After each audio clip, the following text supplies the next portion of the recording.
Mysteriously the moonstone emerges, shining from the waves of an early evening, washed by the ebbing tide. Machiko Kita.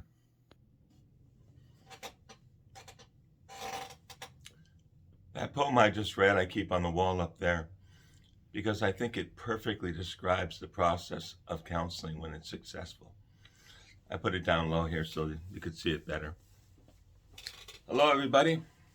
Welcome once again to Counselor's Couch 101. I'm still Jim Stump after all these years, right? That poem, I found it, I came across it in a book of Japanese poetry. The poetry was originally written in Japanese and then translated into English.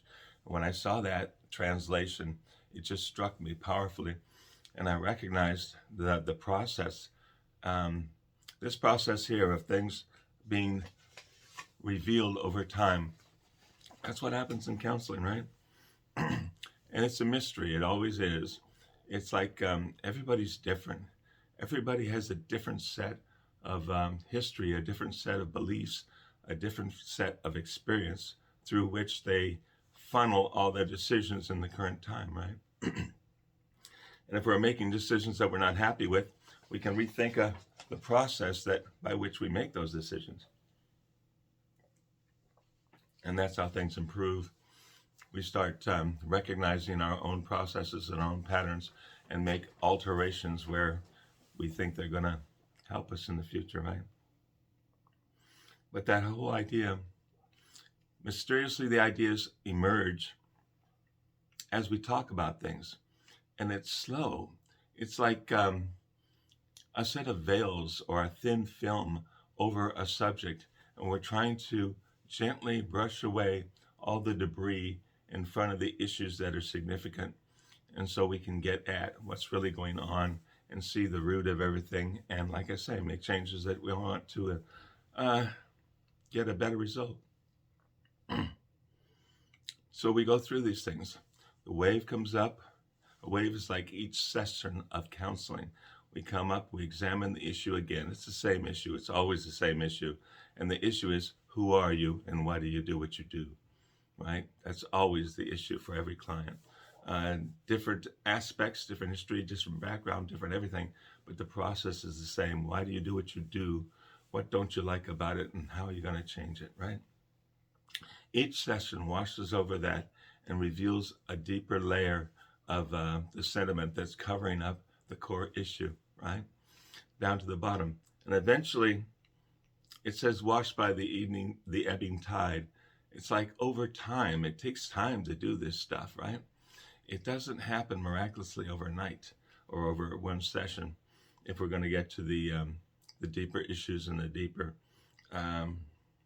history, the hurts that cause poor decisions in the present time.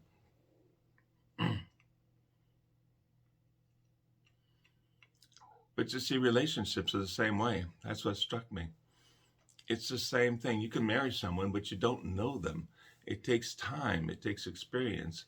It takes living days with that person to keep washing away the sediment that's over their experience and the things that hurt them or made them feel good. And it takes place over time in a relationship, in a marriage. Slowly but surely, as we get to know somebody, they may never even tell us what an issue is, but we get a sense of it. We get a feel of it. We know who that person is.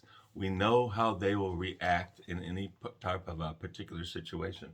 Not because they told us, but because we have experienced them.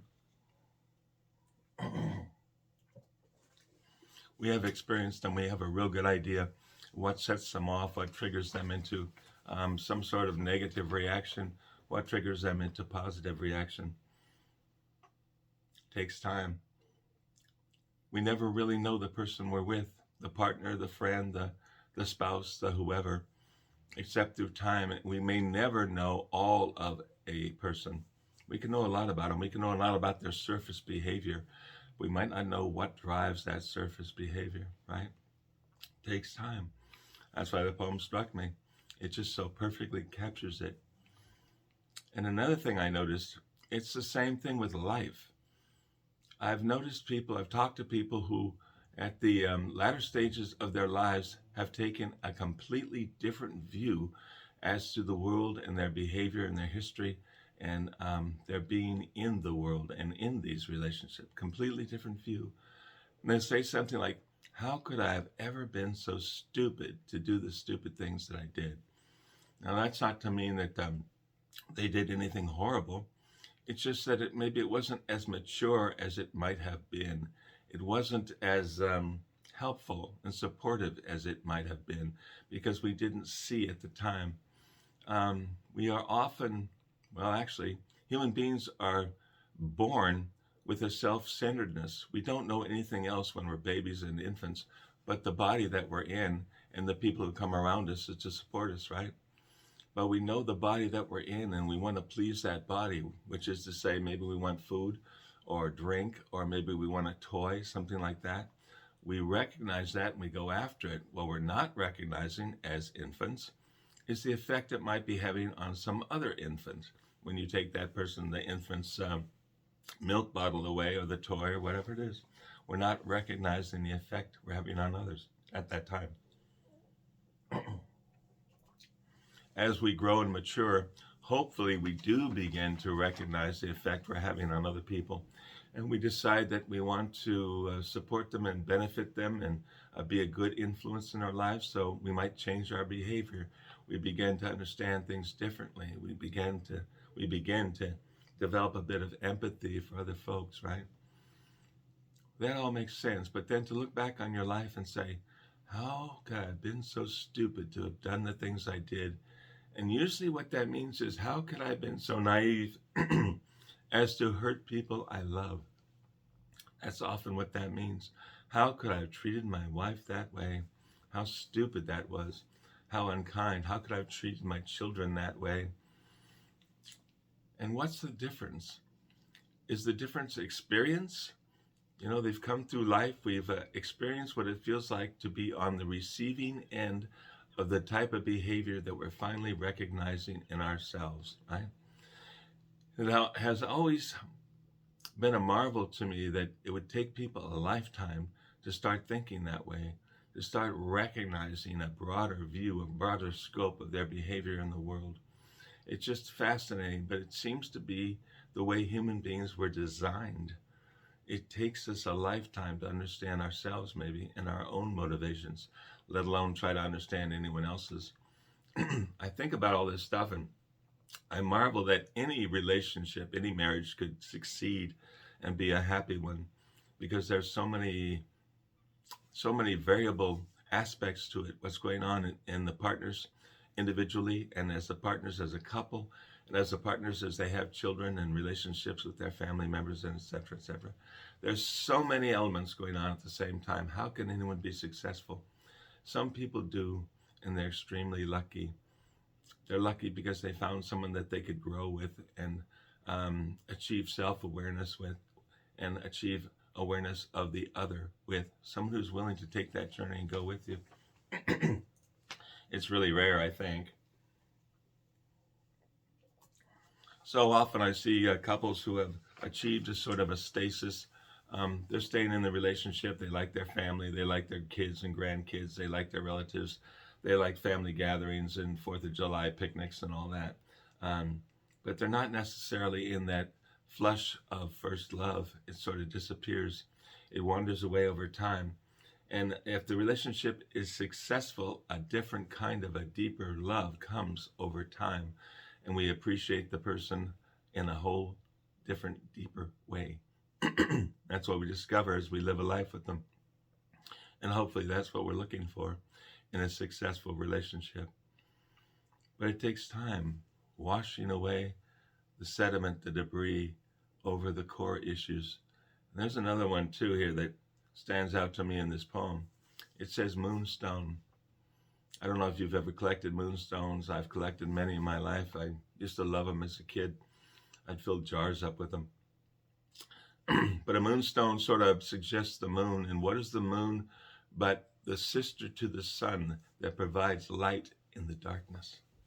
That's what the moon does, and the moonstone reflects that. The moonstone shines when the moon reflects on it. It really does, if you've seen it in the evening. And it's covered with a bit of water. It shines, and it's really a beautiful sight. And to uncover all that over time, uncover the beauty of it over time by taking away the sediment, that's kind of how good or successful counseling works. It's how successful relationships are made and prosper. And it's how we come to understand what life is all about and what we should have been or could have been or maybe want to be now with the time that we have. Maybe they call that maturity. Maybe so. The ability to actually see ourselves in the effect of what we do in the world. Maybe that's maturity. It's all mysterious, like it says here. Once again, mysteriously, the moonstone emerges, shining from the waves of an early evening, washed by the ebbing tide. The ebbing tide's taking it away, taking away the sediment. I don't know, works for me. I put it at the beginning of one of my books because it affected me so much, and I really see the beauty in this poem. So if it gives you any insight, it gives you a new way to look at life and the relationships that you are experiencing now, or the relationship you want to have with living, it's something worth pondering. Anyway, folks, thanks for stopping by. I enjoyed talking with you. I look forward to speaking with you next time. Enjoy your holidays.